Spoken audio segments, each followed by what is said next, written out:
Welcome back, folks. Week 3 of remote teaching. Hope everybody's doing well. It's been really great to see in progress work so far, see what people are up to. It's been really inspiring, super exciting to see, not only what you all are making, but just that you are making. I think in times like this, especially when we've been in quarantine for over 30 days now, we're all starting to feel that if we hadn't already. So I think this poking around in your studio, getting outside of yourself, it can just be super therapeutic and beneficial on so many levels. So it's just been really great to see folks taking advantage of that. And, I'm excited to be here again today. And we're gonna, again, learn some new stuff. The videos I'm uploading, the things I'm demoing, I'm basically just continuing as I was during the semester to sort of give you tools. So through these demonstrations, I'm not expecting that you will then go into your home studio and make what I've demonstrated. That's not my expectation. My expectation here is to really just give you all essentially a breadth of opportunity through tools, through techniques of things you can make at home without feeling like you have to meet some deadline. That's not the world we're living in right now. And if you can't get to some of the stuff that we're demoing in the videos, they're not going anywhere. I will leave them up on YouTube. So when I'm rich and famous, I can look back and say that was my beginning. Just joking. But they'll be there for your reference. Okay, so feel free to always come back to those. Know that you can, make whatever we've demoed in the future as well if you don't get to it. Okay, so we are back here today, and we're going to actually be making a slab-built lidded jar. Okay, so we started out the semester working with slabs, pinch pots, coiling. One thing we didn't get to, though, or which we didn't cover in class, was actually assembling like a box structure. So we did the cylinder, we did the handles. Many of you were using sort of the hump molds where we were sort of forming and slumping those slabs using textures. Some of you all were getting really creative with that stuff with actually no direction from me, really just using your own intuition, and saw some really, really cool stuff coming along. So I thought I'd just pivot on that a little bit, but stay within the lines. And so today we're going to be working with some paper templates and making a box, okay, a little lidded jar for us. So the tools I need: I have my trusty rolling pin, I have my trusty thickness gauges, I have my trusty texture tools. I have some cheater tools. These are actual clay tools. But remember, instead of a fettling knife here, I could just use a regular knife from my kitchen. Knowing that the thicker the gauge of the knife, like a butter knife for instance, it's going to pull on that clay a bit more than a knife that's maybe meant more for paring or cutting, right? So this is a really nice, thin, flexible fettling knife. I love, love, love, love. I have 2 of these. My dog ate one. So this is my other one with the taped handle so I don't get splinters. And then I have my serrated rib. Remember, can be substituted with a fork. You can make your own tool by just bunching some wire together as a scoring tool. That's going to be similar to something like this, which I've shown you all in class, which I love. I do a lot of slipping and scoring towards the end of my work when I'm doing my final assemblages, and I just love these. You can just get in there. So we're working with that. I have my wire tool. Remember that you can make these at home just with string, okay? I have my sponge. I love these mud tool sponges. They're very smooth, so you can do a lot of really nice fine smoothing work, but they've got this sort of nice minimal abrasive, so you can just really get in there and clean up really well without exposing too much grog. And then I have a dowel. that I was going to be used for some patterning along with our texture tool. Now we will be forming this box, right? We're making a box. So like I said, I hoard cardboard. So if I didn't have, you know, separate implements like this, I could just use the edge of a box. You know, or I could sort of, if I'm not worried too much about exact geometry, I could sort of loosely assemble and stand my box vertically, so I sort of have this happening, and then compress the corners vertically. That's going to depend on the consistency of your slab, right? If the slab's too wet, it won't work. So I'm going to basically set this up like this. This guy keeps warping on me. But then that's going to allow me to assemble two sides of my box using the right angle to compress the corner and support those. And then I have just those resting on my, you know, shipping tubes that I cut in half or whatever. And then I have pre-cut templates. So I have 4 templates, 1 for each side. I could just have 1 template and trace it. I could, you know, this could be any shape. So depending on how your brain works, you know, for instance, I could do like a diamond pattern on each one of these. And then if I truncate that diamond, I have this sort of like diamond shaped jar once I assemble that all together, right? So really be creative with what your template is. We're going full box today. We're going full rectilinear box. But I encourage you to think outside of the box. Hey guys, I'll be here all semester. And then what I've done here is I've essentially created the base. So I've made that about a 1/4 inch wider on either side. So I'll have that in place. So once I get the sides and the base assembled, then we can start working on the lid. And remember, once I have that assembled, I can easily take a blank piece of paper and press that on the top of my box jar. And then I'll have an impression of the clay here. And that's going to tell me how essentially which parameters I need to use to develop the lid, right? So it sits in, it sits over, however I want to design that. Okay, there's lots of different designs. I'll go over some of those and give you all some options, okay? So to start out, we're going to go ahead and roll us a slab. If you didn't know, I'm originally from Virginia. So sometimes the Shenandoah Valley, you can take the girl out of the valley, but you can't take the valley out of the girl, you know what I mean? So I guarantee we will not need all this clay. I did not weigh this, but I'm imagining it's around 4.5 or 5 pounds. We're just gonna start zippity-doo-dah, cut that guy in half. All right. So again, I can just start by pressing this. Now these are about 1/4 inch. Because I am making such a small box today, I can probably get away with a 1/4 inch thickness. Okay. I do not want to go thinner than that, okay? A, very difficult to work with. B, it's gonna shrink, it's, you know, gonna warp potentially. There's just a lot of potential issues there. So, plus you just don't have a lot of wiggle room to work with it, okay? So I'm gonna start about a 1/4 inch, maybe a little thicker. If I was going larger in scale, I would definitely be going thicker, okay?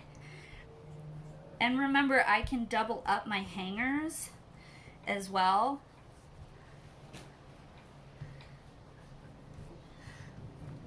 Okay, so that's our bottom there. I'm like interested to see, so I don't have edges on this, so I gotta be a bit creative with how I use my rolling pin here.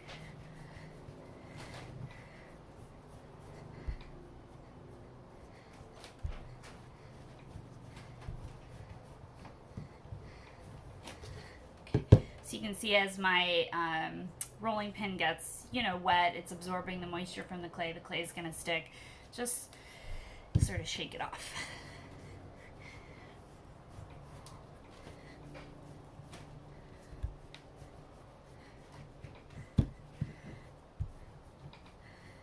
So I want to know how you all are doing. I know I'm asking you to upload in progress work, and I'm having you all write sort of a response on this experience, right? What is it like to work from home? It's good practice for you, but then full disclosure, what that's going to allow me to do is get a real sense from you all what this experience was like. And then we can sort of take that moving forward. So if we end up being online again in the fall, what can we take away from this? Okay. Thank you, trusty thickness guides. All right. Go ahead and set those over there. Let's lay out our sides. I think, let's see if we can, what we can get out of here.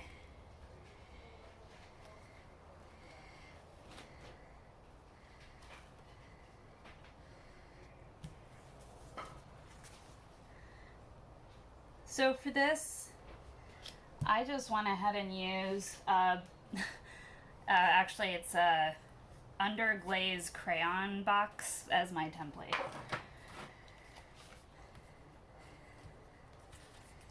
So I'm just laying these out too to sort of see how much material I have available. It does not have to be perfect. But remember, really big variances in thickness is going to create just variables in the future, right? So in the firing, in the drying, pre-firing, when you're assembling, sort of all these things. So I'm just going to go ahead. I'm not cutting. I'm just scoring to mark.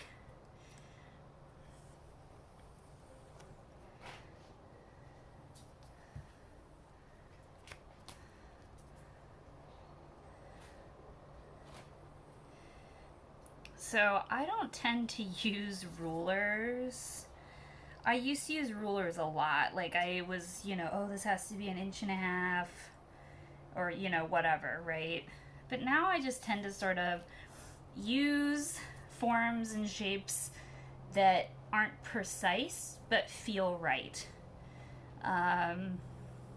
So what's that spacing? I don't know, maybe it's 1 inch, but it feels right. So allow yourself to sort of work from this idea of feeling and intuition as much as you're working from this maybe place of precision, right?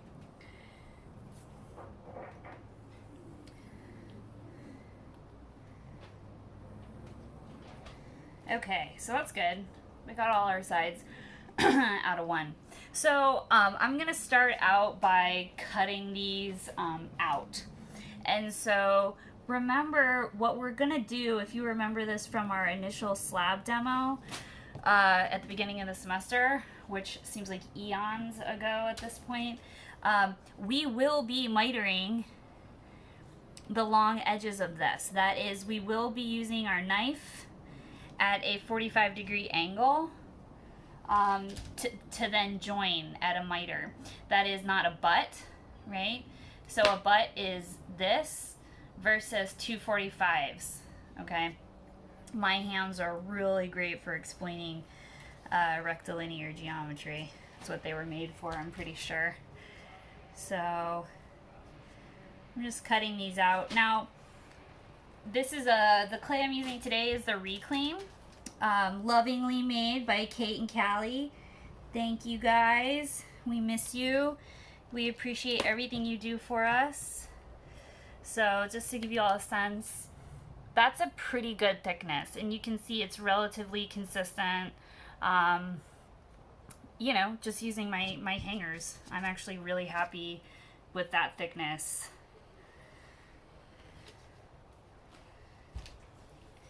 So I'm also interested to know what you all are up to. I know some of you all are still working during this time. If you're not, what are you doing to keep busy?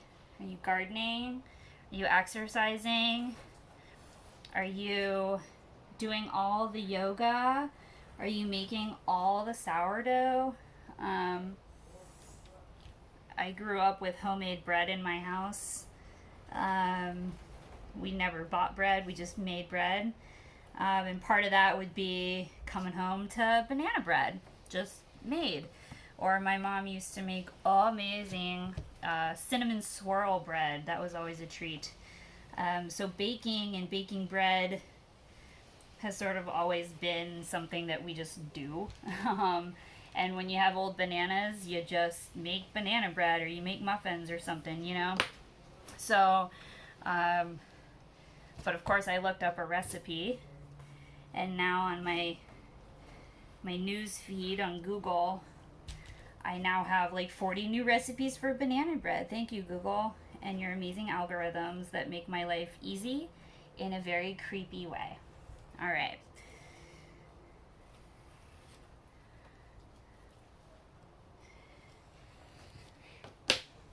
Okie dokie, smoky pokey.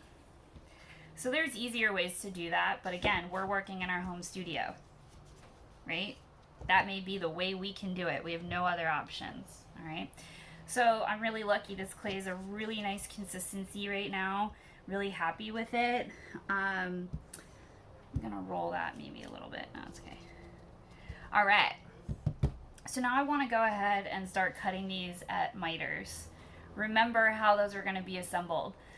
So for instance, with these pieces, I want to miter them opposing each other, right? So the angle is coming towards the table, right?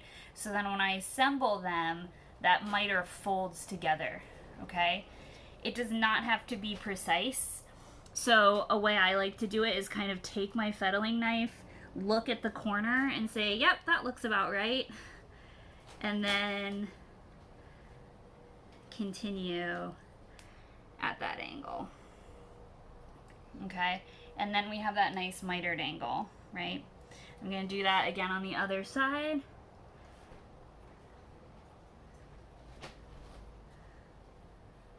And I can see the tip of my knife under the edge, so I know I'm not cutting off width of my wall, right? I'm going to set that aside for just a second. I'm going to do that to the others. So I also do a good amount of woodworking, and one thing that always sort of intimidated me was miter joints, right? And what I've really found with miter joints is it's just all about kind of setting yourself up to stay organized. And so for me, that's not doing too much at once. So working in stages. So I tend to create all my miters, whether it's clay or wood, before I start assembling. And that just gives me options, right?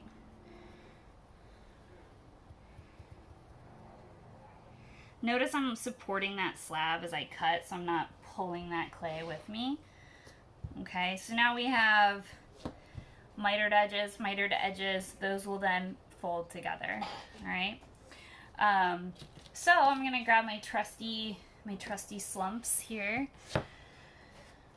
Start out with this guy. He's a little warpy poo. This is what we had our other tray on the other day, which is not bisqued yet. It's still bone dry on the shelf, but because it got wet, it got a little warpy. But that's okay. We're just really concerned about this corner here. So first thing I'm gonna do is go ahead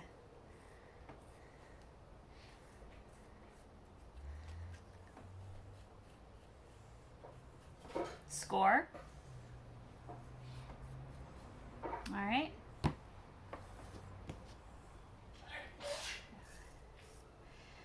If you hear sneezing, that's my husband with his terrible allergies outside in the yard. Okay, so we've scored that, and then I can always just dab.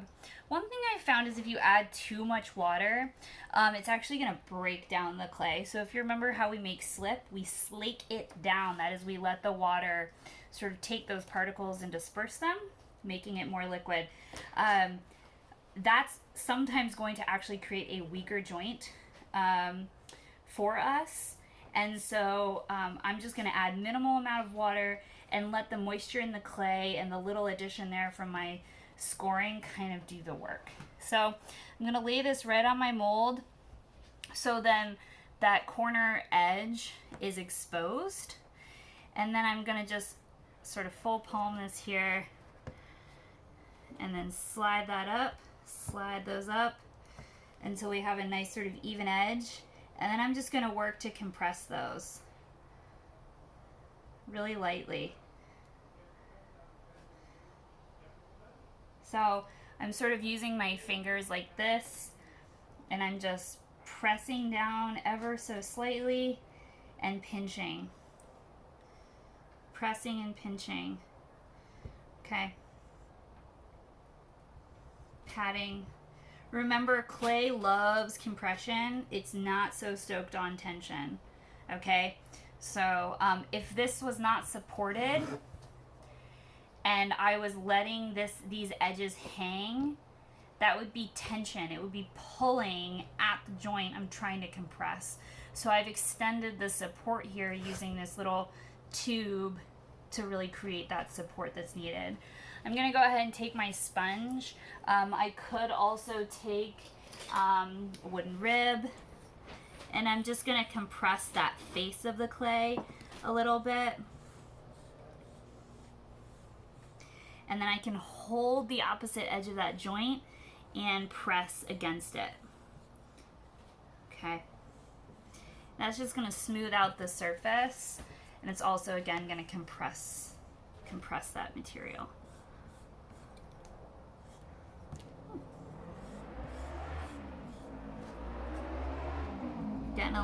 Getting a little crazy, guys. Bear with me here. Okay. All right. So what I can do is actually just leave that. Okay. So I'm going to go ahead and do that. I'm going to let that sort of set up, if you will, on that form while I assemble the other face. Okay. So rinse and repeat. Grab your slab, grab your scoring tool. Maybe it's a homemade bundle of wire, maybe it's a fork, maybe you're fortunate enough to have some tools at home.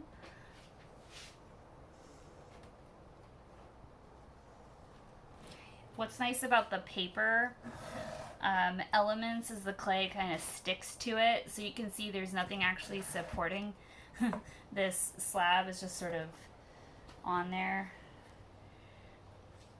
through sort of suction and angle as it falls. That's okay. So again, I have my trusty bucket of water over here that I'm just dipping my scoring tool into. Okay. Now, as I'm assembling these, my hands are clean and dry.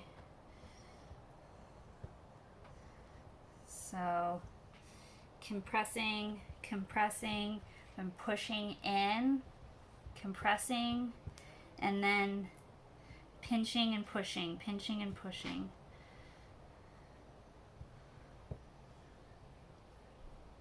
I can tell my surface here wants a little bit of love. It's sort of doing that.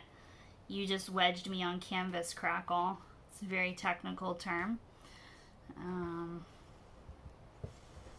Those superficial cracks, it's just saying, it's like you feeling thirsty, right?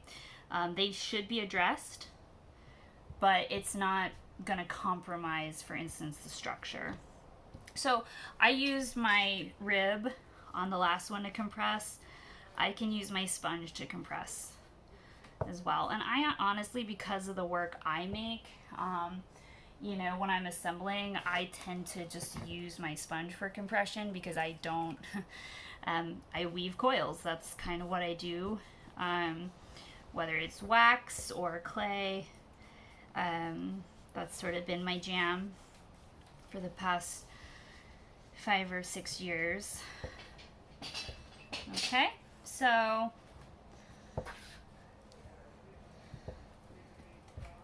there you go. All right, so now we have 2 sides of our box assembled. Pretty straightforward, right?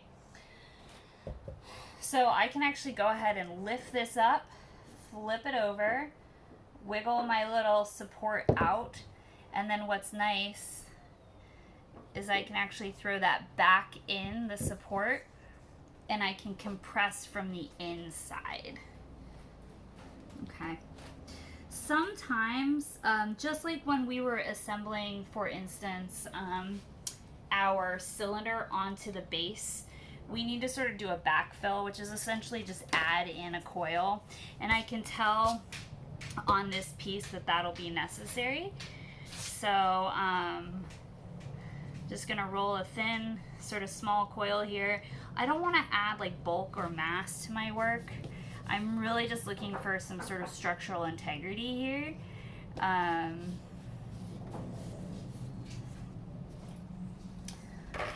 And then remember, you still want to slip and score in there.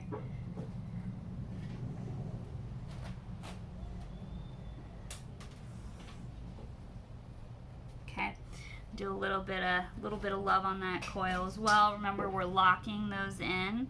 Add a little bit of water there. And then I'm just gonna go ahead and lay that in. And then I'm just gonna slowly press. Press to compress, right?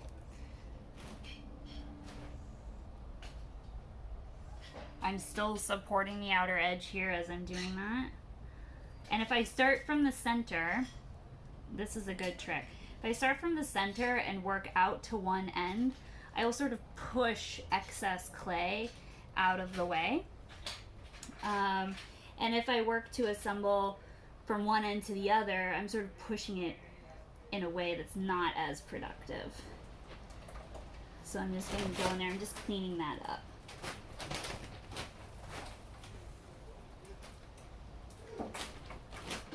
Okay, easy peasy Lamborghini. All right, we're gonna go ahead and do that on the other side as well.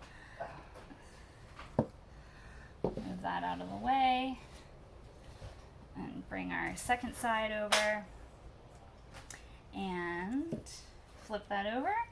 Wiggle out that corner support. Remember, it's cardboard, so it's sort of suctioned on a little bit. Again, that's a good opportunity for some paper. Last week I mentioned how I sort of use paper a lot.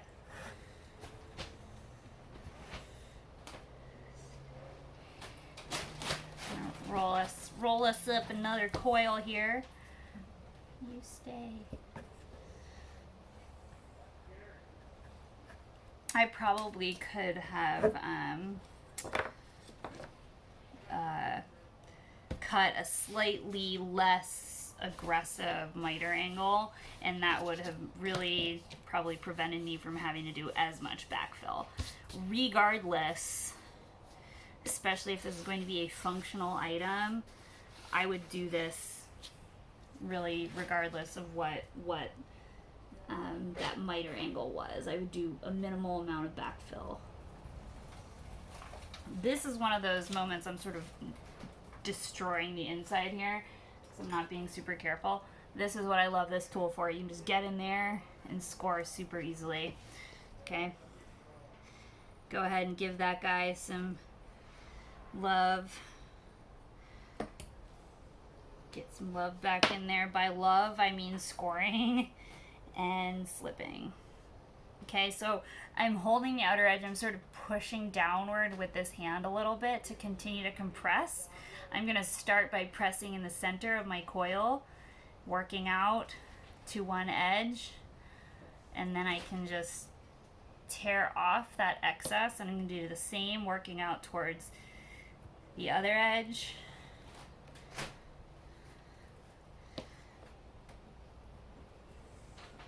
And then I'm going to go ahead and just smooth that in.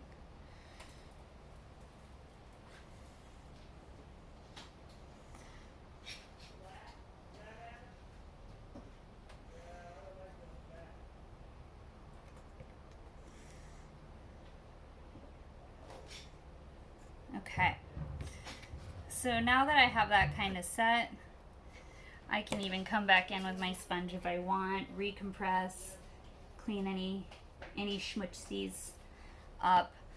And if I felt like this maybe got off shapen a little bit, I can always wiggle that off.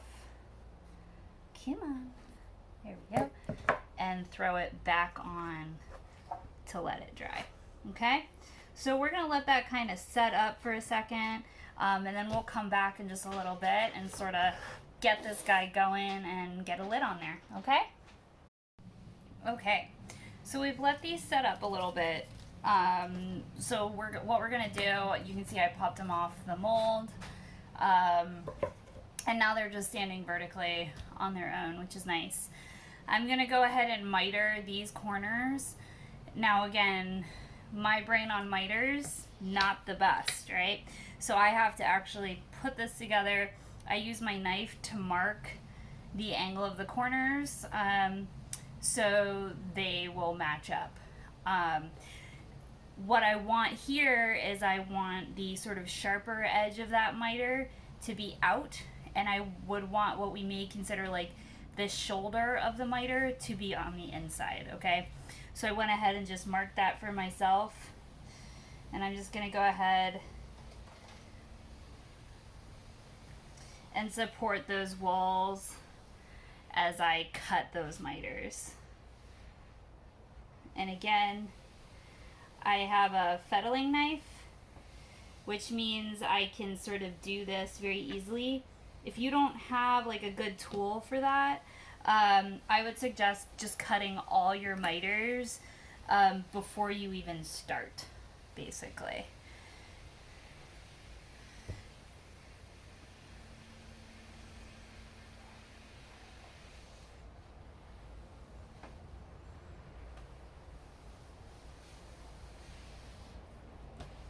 Okay, boom.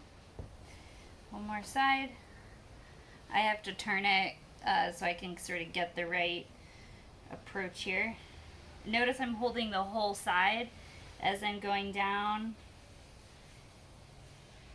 so then I can even, you know, create a little resistance by, you know, pulling up with this hand, but it's not really pulling up, it's slightly squeezing to keep it from pulling down as I cut, okay?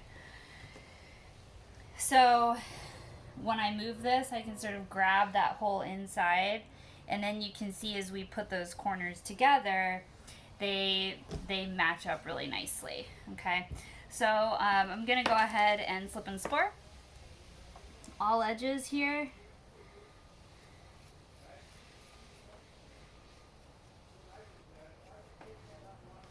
A little bit of water from the trusty bucket.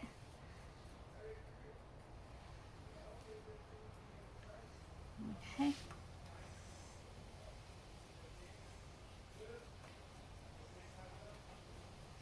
You know, don't hold back on the scoring, right? Don't hold back. You can slip too much, but you can't really score too much. You know, and sometimes I'll even use aggressive scoring, for instance, if I'm working with slightly too dry clay, like if it's in the leather area and I'm still trying to mess with it. I'm just taking a little bit of water here, dabbing it on the edges. Sometimes I'll get in there and I'll score deep and open up that clay, and so then I can like work it back in. But no need here. So I'm just gonna match up those corners, and again I'm gonna just slightly, I'm holding my finger on the inside to support, then squeezing the outside, and then I'm pinching. So I'm pinching like this all the way down, bringing it together. Okay, I'm gonna do something similar on this edge.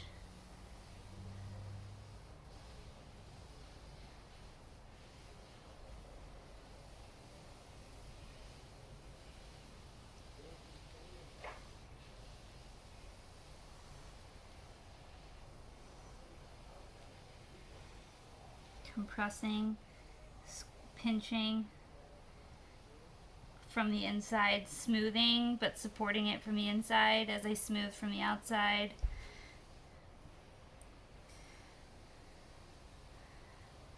And remember, I can tighten this up through different stages.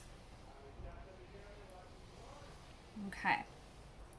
So that looks pretty good. And then we're gonna go ahead and do that backfill again, okay? So now I can pick up this whole piece, move it over. It's a good time to check to see if it's level, which it's actually not. So I'm just gonna take my fettling knife here.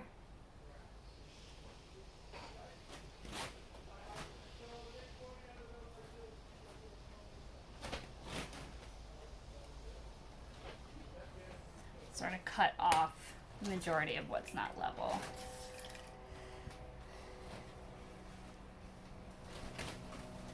Right? I could even take my trusty tool, pat that down a little bit. Okay? So we're gonna do some backfill. Taking my scraps, really good place to use those scraps. I just like to spray them a little bit, work that water in. And then you can see the outside now is super slippy, so it's gonna come off on my table.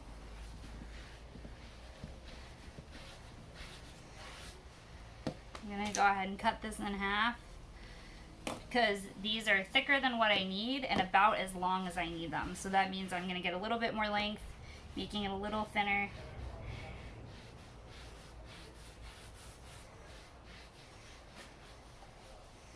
Okay, so now we have our coil 1. Let's do coil 2. Again, I tend to roll with my left hand because I blow glass, and that's our turning hand, so pardon me. So I'm gonna go ahead, come into my corner here, score that up real nice and good. Score up the other guy real nice and good. Okay. Score these guys, give them a little scory poo. Okay. Give this guy a little scory poo.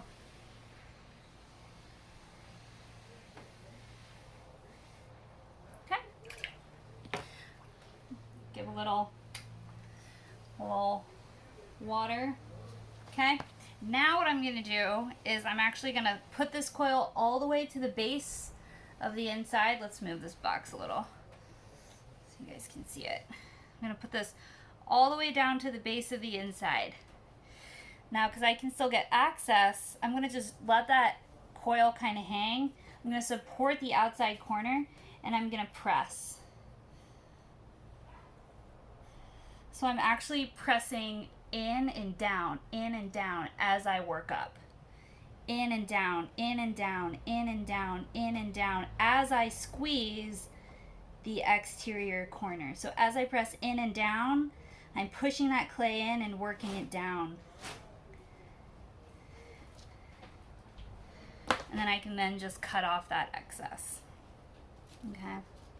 Now I can come in holding the side and smush over, seal in the edge. Do that on the other side.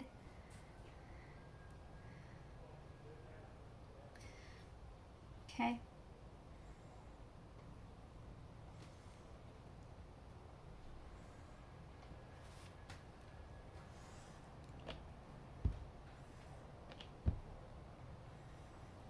What this also does is it evens out all our corners, because we did backfills on our original corners. Now we're essentially evening out the thickness, which is also good. So again, coil all the way to the bottom, squeezing that base corner in and down, in and down, in and down. Hands essentially working at the same level as though you were pulling up a cylinder on the wheel. So hands working in conjunction. Now I'm going to support the side and smush over. Okay, I'm going to do that on the other side. Run her up, get her nice and worked in there. Okay. The smaller your coil, because remember, this does not have to be a lot of clay. I could probably even use a coil half that diameter. All right. It's serving a function and nothing beyond that. So if you don't want this to be part of the piece, you know, aesthetically, then be mindful of that. Okay, so there's our box. And now we want to go ahead and put a base on here, okay?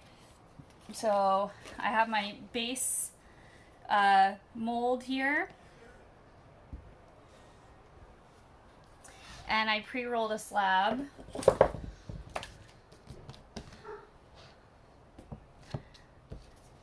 Gonna go ahead and lay this down here, and because this is measured already, I'm not too concerned with not cutting it out, if that makes sense.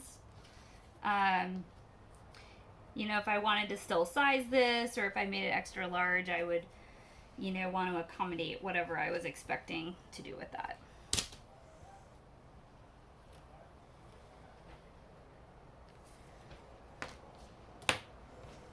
Okay. And we will be coming back to this guy, so I'm going to go ahead and just lay him over there for right now.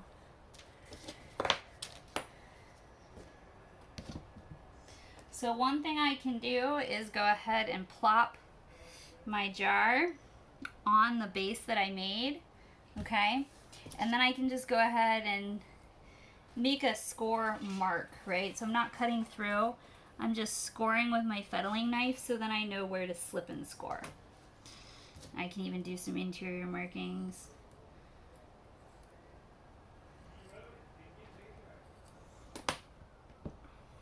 Okay.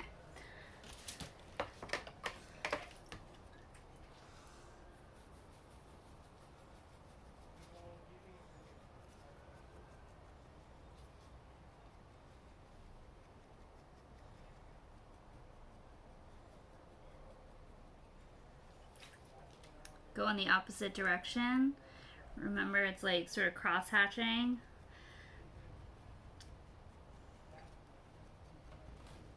Okay. We're gonna go ahead and slip and score the base as well. And again, letting that water do that work for us.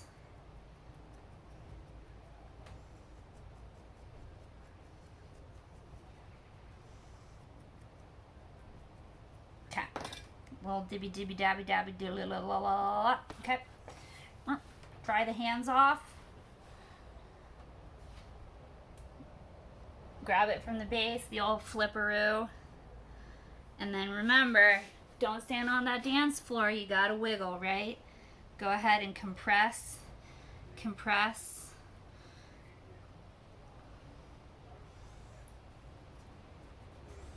And then I can sort of attach that base, and then we'll be cutting off the excess. So I'm almost smushing the excess to fill, if that makes sense. So I have this edge here, and I'm actually pressing in and up to backfill.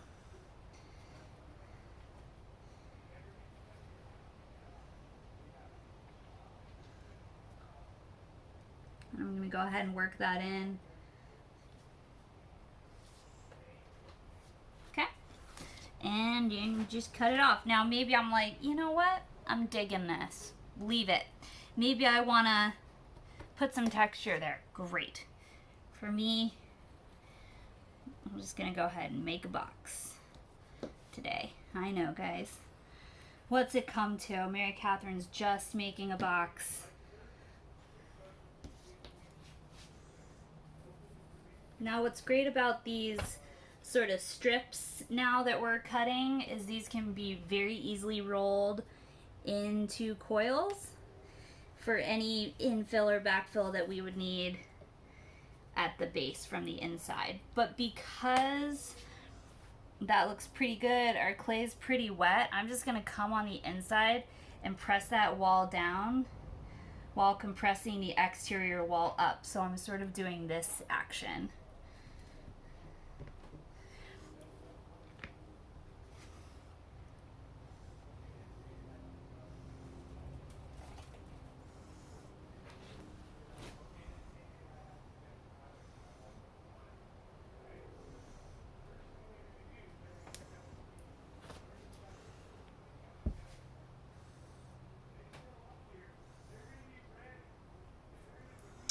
Okay, so now we have our base, we have our body, now we just need a lid, okay? So there's lots of ways we can do this. Maybe I want my lid to sit over, right? So it's not an inset lid, it's an actual, I basically would just make a similar sort of slab box, just slightly larger and squatter, and it would literally just sit over. That's a lid. Another option, I can take my template here. I can see that that's definitely big enough to be a lid. And then what I can do is just sort of score this top real quickly. Definitely making sure I have some water on there. Some of you all may know where I'm going with this. Press on my, and then I have a template of what size my lid needs to be, and I can even reinforce that with like a Sharpie, so then I know the inset element of my lid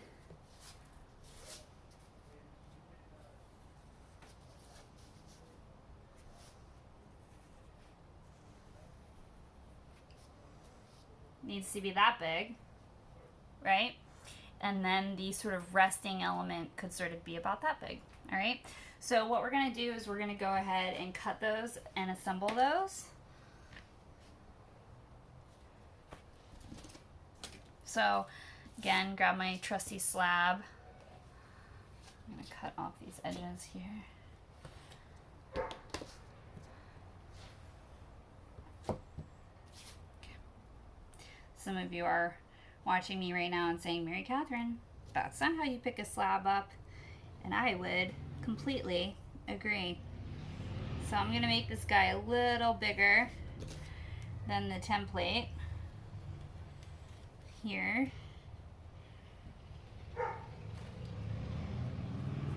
Right, and I could go crazy. Maybe I want the lip that rests over to be hexagonal. I only need that interior part. If I'm doing an inset lid, I only need that interior part to be square, right? So then the exterior part can be whatever. You can get really sculptural with that. If I'm doing an overset lid, then I'm limited. I'm limited to the shape of the piece itself, okay? That's the top. Now, we're gonna do the inset. So what I'm gonna do is I'm actually gonna go over this template with my fettling knife. And what that does for me is it gives me an impression. So now I can see really clearly and easily, well, not too clearly and easily, depending on your lighting and your eyesight, but what size that sort of inset needs to be. Okay? These can come in handy later, so we're going to save those for right now. Okay. This is our lid. Maybe I want all those edges to kind of be mitered. Give it a little pizzazz, there. Okay. You know, so again, think outside the box. That should be the title of this project. Think outside the box.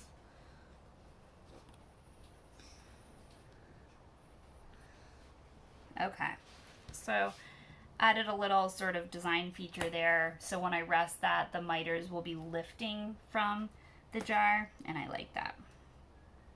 So I'm gonna go ahead, sort of set that where I think it needs to be. That looks about right. And again, then I'm just gonna go ahead. Now I don't need to use the entirety of this slab, right? So I could even like cut the interior out. Let's go ahead and do that. And that's just gonna mean less clay. It's gonna make the lid a little lighter. And again, like aesthetically, I don't have this big sort of slab of clay there, right? So if I sort of take that out,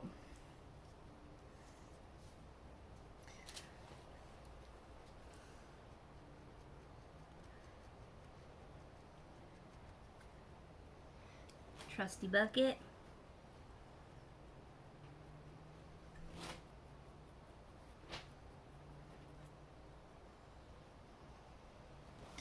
Opposite direction, cross hatching.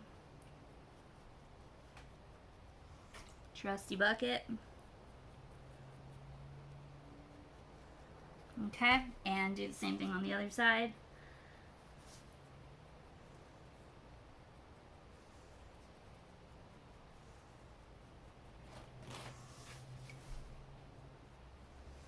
Create that lock, create that lock. Okay.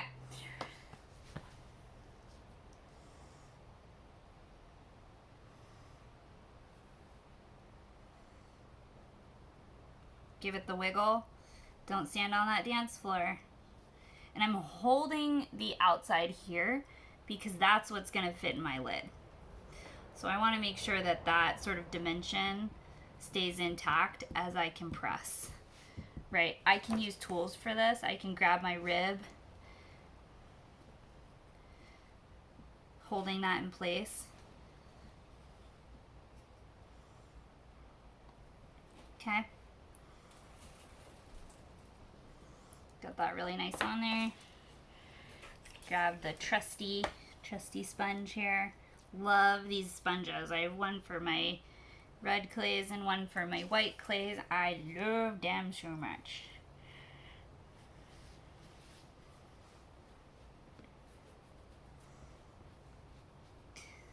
Again, I am working on canvas, so I do have a bit of a canvas texture I'm not super jazzed on. So I'm gonna bring this box back.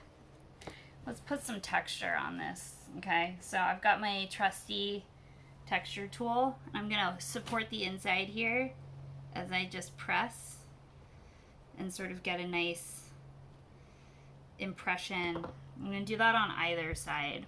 Remember, if this is going into a glaze firing, think about what your glaze is doing. So as I get these impressions, how is that going to interact with my surface treatment? How is that going to take an oxide? Can I fill that with luster at the end? So just sort of asking yourself these questions. How do I plan to finish this?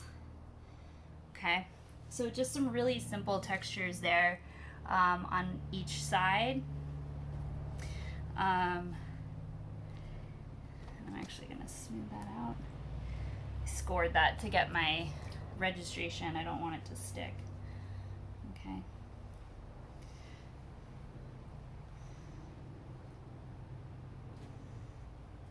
Okay.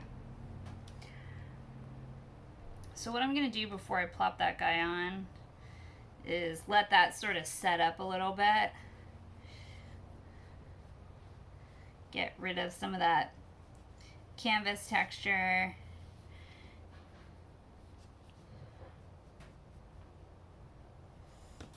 Okay.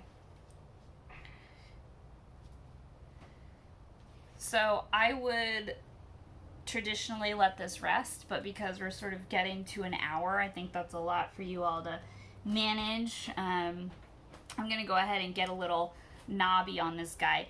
Because I have this sort of rectilinear thing happening, my thought would be to counteract that.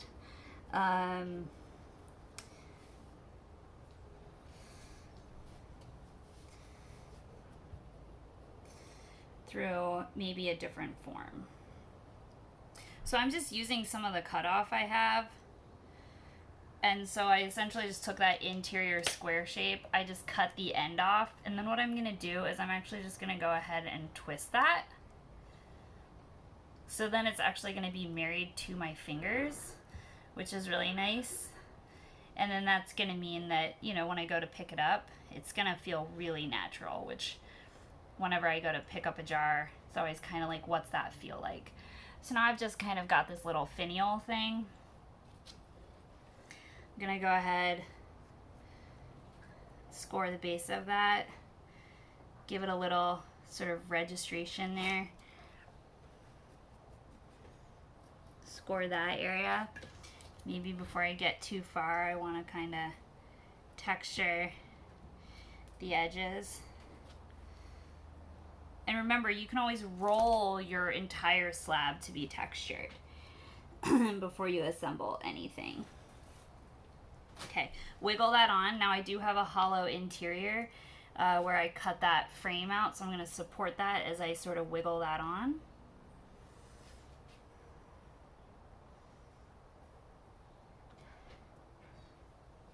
And that is our lidded jar, my friends. It actually fits. We love that. And what you can see with that little mitered edge there is it just sort of pops off the surface really nicely. Okay? So that's what we got for you today. Sort of see all sides of that. He's a silly dude. But you know what? Aren't we all sort of silly dudes? And it just gives you a lot of options of what you can do. Remember, clay is earth, and it's just there for you to sort of dig and play and have fun. All right? So hopefully this is something you all can do at home. Remember, this is just a template. The world is your oyster. 2-dimensional to 3-dimensional. However your brain works around that, go to town. All right? Have fun, leave me comments, and I can't wait to see what you all come up with.